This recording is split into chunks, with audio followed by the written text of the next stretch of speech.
तो क्या तुम्हें टीन टाइटंस याद है? ड्रैगन कौन था? टीन टाइटंस आखिरकार बने कैसे? और क्या कभी बीस्ट बॉय रेवन को इम्प्रेस कर भी पाया था या फिर नहीं? और भाई इसका लास्ट एपिसोड तो काफी ज्यादा क्रेजी था, इसीलिए वीडियो को एंड तक जरूर देखना।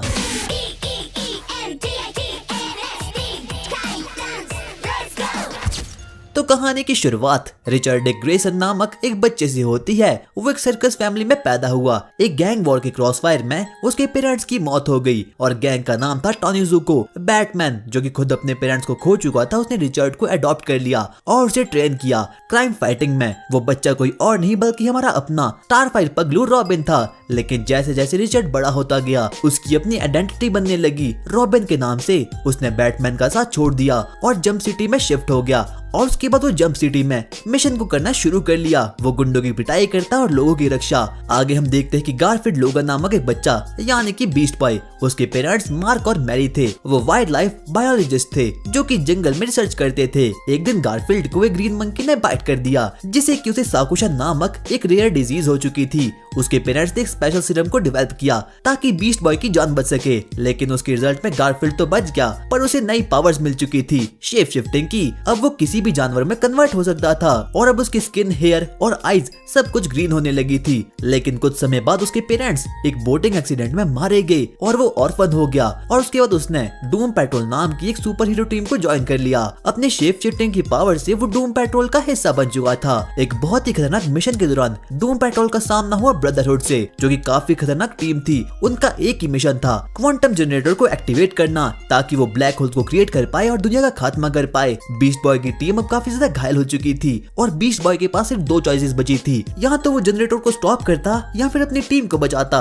पर उसने टीम को बचाने का डिसीजन लिया। लेकिन मेंटो जो कि उनका लीडर था, उसे ये डिसीजन बिल्कुल भी पसंद नहीं आया। उसके अकड़ू बिहेवियर ने बीस्ट बॉय को अनकंफर्टेबल कर दिया और उसने डूम पेट्रोल छोड़ दिया अपनी सोलो जर्नी के लिए। और उसके बाद बीस्ट बॉय ने अपनी सोलो जर्नी शुरू कर ली, बिल्कुल रॉबिन की तरह। और अब बारी आती है टीन के डिब्बे यानी कि साइबॉर्ग की, जिसका रियल नाम की विक्टर स्टोन था। विक्टर स्टोन एक टीनेजर था जिसका फ्यूचर की काफी ज्यादा ब्राइट था, क्योंकि वो पढ़ाई में और स्पोर्ट्स में हमेशा ही टॉप करता था। लेकिन एक एक्सीडेंट ने उसकी माँ की जान ले ली और उसे खुद को भी सीवियरली इंजर्ड कर लिया। उसके बाद उसके फादर ने उसकी डैमेज बॉडी पार्ट्स को साइबरनेटिक एनहांसमेंट से रिप्लेस कर दिया। इन साइबरनेटिक एलिमेंट्स ने विक्टर की जान तो बचा ली, लेकिन उसे अपने दोस्तों और सोसाइटी से रिजेक्शन और आइसोलेशन फील होने लगा। उसका कॉन्फिडेंस एकदम से लो हो चुका था, क्योंकि बाकी लोगों के लिए विक्टर स्टोन इस दुनिया का हिस्सा ही नहीं था। इसी वजह से उसके अंदर की फ्रस्ट्रेशन और अपने फादर के लिए गुस्सा और भी ज्यादा बढ़ चुका था। एक रात जब वो मेंटली ड्रेन्ड हो चुका था और थक चुका था, विक्टर ने डिसाइड किया कि वो घर से बाहर निकलेगा और थोड़ा नॉर्मल वॉक करेगा ताकि उसे अपनी पुरानी जिंदगी फील हो पाए।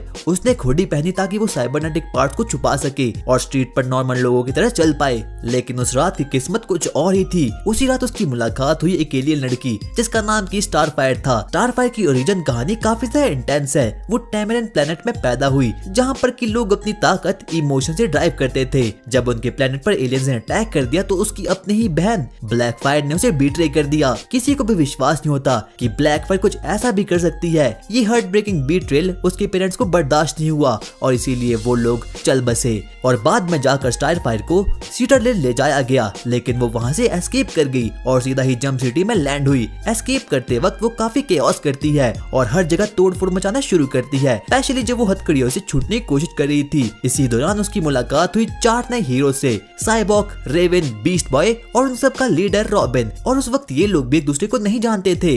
इन सभी लोगों ने पहले तो उसे थ्रेट समझा, लेकिन वो लोग जल्दी समझ गए थे कि वो लड़की बस फ्री होना चाहती थी। रॉबिन ने जैसे स्टारफायर की हथकड़ियां खोली, स्टारफायर ने उसे एक किस दे दिया, लेकिन लव में नहीं बल्कि उनकी लैंग्वेज सीखने के लिए, क्योंकि ये उनकी प्लेनेट की एक अजीब टेक्नोलॉजी थी। ये एक बहुत ही वियर्ड रिचुअल था उन लोगों के प्लेनेट का। और पप्पी देने के बाद वो वहाँ से उड़ गई। काश मैं उस वक्त वहाँ पर रॉबिन भैया की जगह होता, पर किसी को क्या पता था कि ये मूवमेंट ही बनाएगा एक लेजेंडरी टीम को। और बाकी चारों हीरोज ने मिलकर स्टारफायर को ढूंढा, पर वो कहीं भी नहीं मिली, स्पेशली जब गार्डियंस ने अर्थ पर अटैक कर दिया। और ये वही एलियंस थे जिन लोगों ने स्टारफायर के प्लान को खत्म कर दिया था। उन्होंने मिलकर पहले तो अटैक को रोकने की कोशिश की, लेकिन उसके बाद और भी बड़ा थ्रेट आया और पूरी दुनिया की तकदीर दांव पर लग चुकी थी। पर यूनाइटेड होकर टाइटंस ने जंप सिटी को तो बचा लिया था और पहली फाइट में ही स्टारफायर को रॉबिन को देखकर एकदम क्रश हो चुका था और उन दोनों के बीच कुछ तो पकना शुरू हो चुका था। रेवन ने सबसे पहले अपनी टेलीकाइनेटिक शील्ड लगाई और साइबॉर्ग ने लॉर्ड ट्रॉगर को अपने सोनिक कैनन से खत्म कर लिया और उसके बाद फाइनली अब सिटी सेफ हो चुकी थी। सबने मिलकर सेलिब्रेट किया और एक दूसरे को थोड़ा और अच्छे से जानने की कोशिश की। स्टारफायर ने एक्सप्रेस किया कि अब से वो अर्थ पे ही रहना चाहती है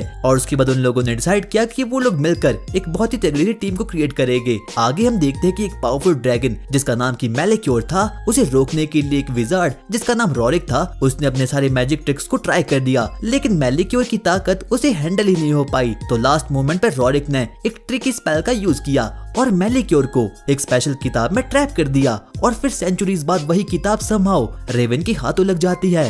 पर क्या तुम्हें पता है कि आखिरकार रेवन आई कहां से? तो सुनो, एक टाइम पर एक इंटरडायमेंशन डीमन ड्रैगन था जो पूरे यूनिवर्स को अपने कंट्रोल में लेना चाहता था। उसने एक लेडी एरियल को बहला फुसला कर प्यार का नाटक किया और उसे शादी भी कर ली क्योंकि एरियल के पास बहुत ही खतरनाक लाइट मैजिक था और उनकी एक डॉटर हुई जिसका नाम था रेवन। लेकिन जब एरियल को पता चला ड्रैगन का असली मकसद दुनिया पर कब्जा करने का है तो वो रेवन को लेकर एज़रथ भागी ताकि वो उसे बचा सके। एज़रथ एक बहुत ही सेफ प्लेस हुआ करता था, पर ड्रैगन का पावर लेवल इतना ज्यादा था कि उसने एज़रथ पर भी अटैक कर दिया, लेकिन वहाँ के कुछ जादूगरों ने उसे सील कर दिया। उन्होंने एक रिंग ऑफ एज़र भी बनाई जो कि ड्रैगन के इन्फ्लुएंस से प्रोटेक्शन देती थी, लेकिन इवन सील्ड होने के बाद भी ड्रैगन डेंजरस था। अर्थ के कुछ स्टूपिड लोगों ने उसके ऊपर कल्ट भी बना दिया था जो फ्यूचर में उसकी रिटर्न की प्रोफेसी में बिलीव करते थे। भविष्यवाणी के अनुसार उसकी बेटी रेवन ही दुनिया के एंड का रीजन बनेगी, पर फिर भी एज़रथ के लोगों ने रेवन को एक्सेप्ट कर दिया और उसे ट्रेन किया ताकि वो भविष्यवाणी को गलत प्रूव कर सके। और अब रेवन अर्थ पर रहकर अपनी लाइफ को कंटिन्यू करती है और हमेशा ही अच्छे काम करती है ताकि वो अपने शैतान पिता जैसी ना बन पाए। सबसे पहला एपिसोड शुरू होता है हाइव एकेडमी के टॉप ग्रेजुएट्स के साथ, गिज़्मो, जेनिक्स और मैमथ के फाइटिंग सीन के साथ। इन तीनों के मिस्टीरियस गुंडे मिस्टर स्लेड ने एक मिशन दिया था टीन टाइटंस को डिस्ट्रॉय करने का। ये लोग टाइटंस पर अचानक से अटैक कर देते हैं और टावर पर कब्जा भी कर लेते हैं। जब ये लोग टावर को रेनोवेट कर रहे होते हैं तब साइबॉर्ग का एक डिटैच्ड आर्म पायड्रॉन की तरह काम करता है जिसके थ्रू टाइटंस फाइनली अपने टावर को वापस ले लेते हैं और इन सभी के सभी विलेंस को बड़े ही आराम से पेल देते हैं। लेकिन स्लेड रिवील करता है कि उनका असली प्लान तो सिर्फ टाइटंस को वार्निंग देने का था क्योंकि उनका एक ही मकसद है टाइटंस को खत्म करने का। तभी स्टारफायर की सिस्टर अर्थ पर आती है ब्लैकफायर, जहां वो स्टारफायर के साथ टाइम को स्पेंड करती है, लेकिन उसकी टेंशन स्टीलिंग पर्सनैलिटी की वजह से स्टारफायर थोड़ा नेग्लेक्ट फील करती है और अब उसने टीन टाइटंस पर भी काफी ज्यादा प्रभाव डाल दिया था। और बात तो तब बिगड़ जाती है जब स्टारफायर को ब्लैकफायर के असली मिशन के बारे में पता चलता है। वो अर्थ यहाँ पर सिर्फ इसीलिए आई है ताकि उसकी गलतियों की सजा किसी और को नहीं बल्कि उसकी मिलती जुलती बहन स्टारफायर को ही मिल पाए। और एंड में जाकर ऐसा ही होता है, स्टारफायर को बाकी लोग अरेस्ट कर लेते हैं, पर बाद में जाकर टीन टाइटंस उसे छुड़ा देते हैं और रॉबिन स्टारफायर को एश्योर करता है कि वो टीम के लिए वैल्यूएबल है और वो उसे काफी ज्यादा प्यार भी करता है। और कुछ टाइम बाद टाइटंस को एक बहुत ही खतरनाक विलन सिंडर ब्लॉक का सामना करना पड़ता है। उसके पास काफी शक्तिशाली पावर होती है। जब वो उसे रोकने की कोशिश करते हैं तो टीम हार जाती है और साइबॉर्ग रॉबिन को ब्लेम करके टीम को छोड़ देता है। पर वहीं स्लेड सिंडर ब्लॉक के साथ टीम अप करता है और वो लोग प्लान बनाते हैं कि वो लोग टाइटंस को खत्म कर लेंगे और वो लोग एक बहुत ही पावरफुल मॉन्स्टर प्लाज्मस को अनलीश कर देते हैं। टाइटंस बड़ी मुश्किल के साथ उसे फाइट कर रहे होते हैं, लेकिन तभी साइबॉर्ग वहाँ पर टाइम पर आता है और अब वो रॉबिन से पैचअप करता है और उसके बाद दोनों तो भाई मिलकर प्लाज्मस नामक उस मॉन्स्टर को पेल देते हैं और स्लेड एक बार फिर से अपने ऑरा का लॉर देता है। लेकिन स्लेड के अभी भी कुछ बहुत से प्लान थे और एक रात टाइटंस फेस करते हैं थंडर और लाइटनिंग नामक दो चौमू से विलेंस को जो बस मजाक के लिए डिस्ट्रक्शन कर रहे होते हैं। पर तभी एक मिस्टीरियस स्ट्रेंजर उन्हें मैनिपुलेट करता है एक फायर मॉन्स्टर को क्रिएट करने के लिए और वो लोग ऐसा कर भी लेते हैं। लेकिन इवेंचुअली टाइटंस की मदद से थंडर और लाइटनिंग अपनी गलती समझ जाते हैं और मॉन्स्टर्स को डिस्ट्रॉय कर देते हैं। रॉबिन को बाद में पता चलता है कि वो स्ट्रेंजर एक्चुअली में स्लेड ही था जो कि फिर वहाँ से भाग जाता है और उसके बाद टाइटंस का सामना होता है एक नए विलन से, रेड एक्स, जो कि कोई और नहीं बल्कि रॉबिन ही था। पर आखिरकार कैसे, ये तो स्टोरी में तुम्हें आगे ही पता चलेगा। वो स्लेड के लिए कंप्यूटर चिप्स चुरा रहा होता है ताकि वो उसके करीब जा सके, लेकिन टाइटंस को इस बात के बारे में बिल्कुल भी पता नहीं होता।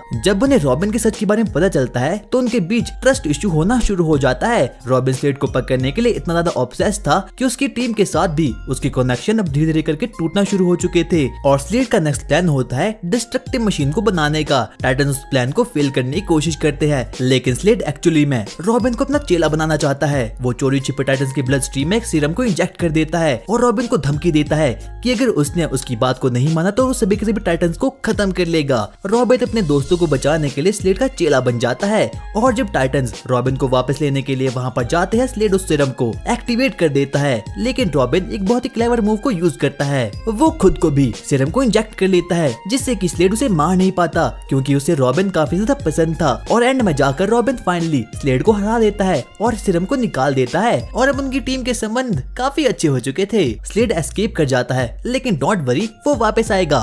फिर एक पावरफुल और मिस्टीरियस लड़की टेरा जंप सिटी आती है। वो अपनी ग्रेविटेशनल पावर से टाइटंस को इम्प्रेस कर देती है, स्पेशली बीस्ट बॉय को, जो कि अब उसके प्यार में एकदम बावला हो चुका था। जब स्लेड उसे अपनी टीम में लाने की कोशिश करता है तो उसकी पावर्स आउट ऑफ कंट्रोल हो जाती है और पूरी सिटी में काफी डिस्ट्रक्शन भी होती है। टेरा अब काफी ज्यादा उदास हो चुकी थी और वो गिल्ट में भी थी, इसलिए वो टाइटंस को छोड़कर वहाँ से भाग जाती है और स्लेड छुपके से उसे देख रहा होता है क्योंकि उसे कैसे भी करके टेरा की पावर चाहिए थी। कुछ वक्त बाद टेरा वापस आती है और पता चलता है कि उसने अपनी ग्रेविटेशनल पावर्स पर कंट्रोल कर लिया है। और जब स्लेड एक अटैक को प्लान करता है, वो टाइटंस के टावर को डिस्ट्रॉय करने वाला होता है, लेकिन टेरा उसे रोक देती है और अब टाइटंस ऑफिशियली उसे टीम में ले लेते हैं। लेकिन वो अभी भी कुछ छुपा रही होती है। बाद में हम देखते हैं कि बीस्ट बॉय उसे डेट पे ले जाता है एक पुराने थीम पार्क में, जहाँ दोनों के बीच कुछ तो होने वाला था। लेकिन तब रिवील होता है कि टेरा चोरी छिपे स्लेड के साथ जुड़ चुकी है और वो अटैक कर देता है। और अब बेचारा बीस्ट बॉय काफी ज्यादा हार्ट ब्रोक हो चुका था। अब टेरा स्लेड की नई चेली बन चुकी होती है और उसका भी एक ही मकसद था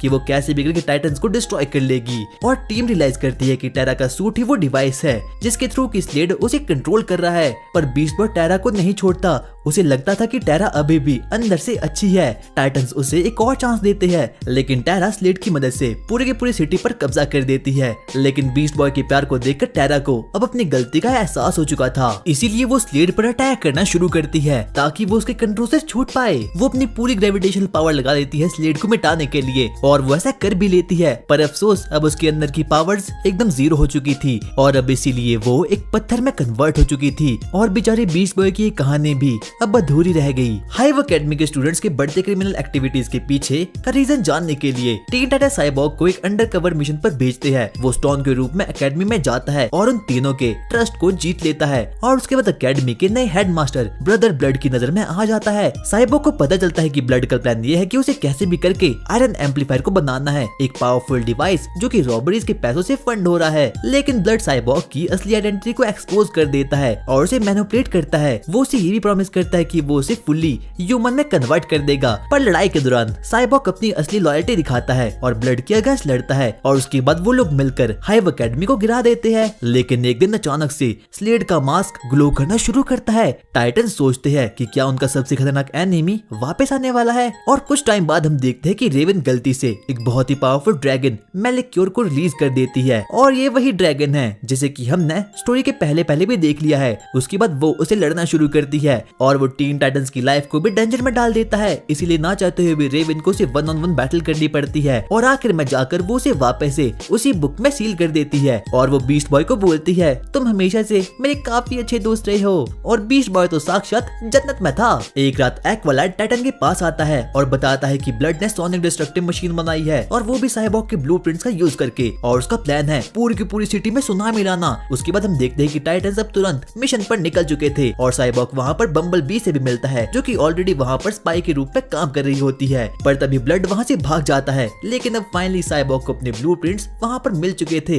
यानी कि उसकी पावर्स। साइबॉर्ग बम्बल बी के साथ काम करने का ऑफर कंसिडर करता है, पर एंड में जाकर वो टाइटन के साथ ही रहता है। स्टील सिटी में रॉबिन साइबॉर्ग को टाइटन ईस्ट टावर बनाने भेजता है, जहाँ पर कि नए मेंबर्स भी आए होते हैं, बम्बल बी, एक्वालाइट, स्पीडी और ट्विंस। साइबॉर्ग की नजर में वो लोग ब्रदर ब्लड के थ्रेट्स का सामना करते हैं और आखिर में जाकर उसे हरा भी देते हैं। साइबॉर्ग डिसाइड करता है कि वो टाइटन ईस्ट का लीडर बनेगा, जो कि रॉबिन को तो बिल्कुल भी पसंद नहीं आता। लेकिन बाद में जाकर उन लोगों को पता चल चुका था कि उस पूरे के पूरे टावर पर ब्रदर ब्लड का माइंड कंट्रोल है। वो ये सब कुछ इसीलिए कर रहा था ताकि वो टीन टाइटंस को अंदर से तोड़ सके। साइबॉर्ग अब खुद अपनी टीम का टारगेट बन जाता है। टीन टाइटंस उसे बचाने के लिए वहाँ पर जाते हैं और अब उसे फाइनली ब्रेन वॉश होने से उसे बचा लेते हैं और आखिर में जाकर ब्लड को भी खत्म कर लेते हैं। और अब साइबॉर्ग वापस से टीन टाइटंस में आ चुका था और बम्बल बी को बनाया जाता है टाइटन ईस्ट का लीडर। और अब बारी है इसके लास्ट एपिसोड की। अब स्लेड वापस आ जाता है अपनी नई पावर्स के साथ और प्लान बनाता है कि वो रेवन के भविष्यवाणी को पूरा करेगा, जिसमें वो पूरी दुनिया को डिस्ट्रॉय करेगी और ड्रैगन उसके थ्रू रिवाइव हो जाएगा। स्लेड रेवन के आर्म पर एक अजीब सा सिंबल बना देता है। रेवन सबसे पहले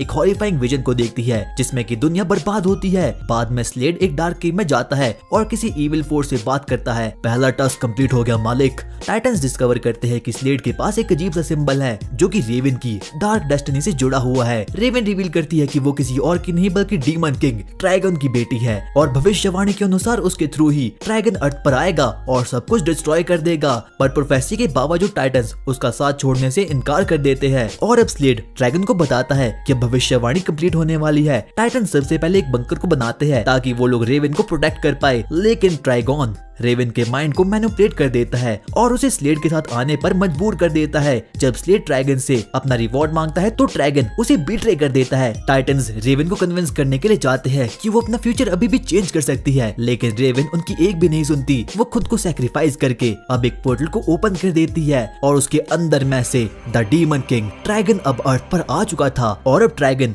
हर एक चीज को डिस्ट्रॉय करना शुरू करता है। वो दुनिया को रूइन कर देता है और अब सभी के सभी पृथ्वीवासी बचे हुए टाइटन्स रेवन की लेफ्ट ओवर पावर के साथ लड़ना शुरू करते हैं, लेकिन वो ड्रैगन के सामने कुछ भी नहीं थे। स्लेड वापस आता है और उन्हें ऑफर देता है कि वो उनकी हेल्प करेगा रेवन को ढूंढने में और अब रॉबिन मान जाता है क्योंकि अब उनके पास कोई भी ऑप्शन नहीं बचता और बाकी टाइटन्स ड्रैगन से लड़ना शुरू करते हैं। अंडरग्राउंड रॉबिन को एक छोटी लड़की मिलती है जो कि रेवन जैसी ही दिखती थी, लेकिन उसे कुछ भी याद नहीं था। रॉबिन उसे सब कुछ याद दिलाने की कोशिश करता है। वहीं हम देखते हैं कि दूसरी तरफ स्लेड को एक बहुत ही बड़ा मेटल पीस मिल चुका था और अब उसकी ह्यूमन बॉडी भी फाइनली अब उसे वापस मिल चुकी थी। रॉबिन और छोटी रेवन वापस बाकी टाइटन से मिलती है और जब ड्रैगन बाकी सभी टाइटन को खत्म कर देता है तब अचानक से छोटी रेवन की आंखें ग्लो करना शुरू करती है और उस रोशनी के साथ अब वो ड्रैगन का खात्मा कर देती है और अर्थ पर सभी ह्यूमंस भी अब फाइनली नॉर्मल हो चुके थे। तो गाइज ये थी टीन टाइटंस की स्टोरी। होप तुम्हें वीडियो अच्छी लगी होगी और हाँ, अगर तुम्हें इस वाली टीन टाइटंस की स्टोरी देखनी है तो इस वीडियो पर 200 कमेंट्स पूरे कर देना। पता नहीं हो गया या फिर नहीं, पर चलो तब तक के लिए बाय।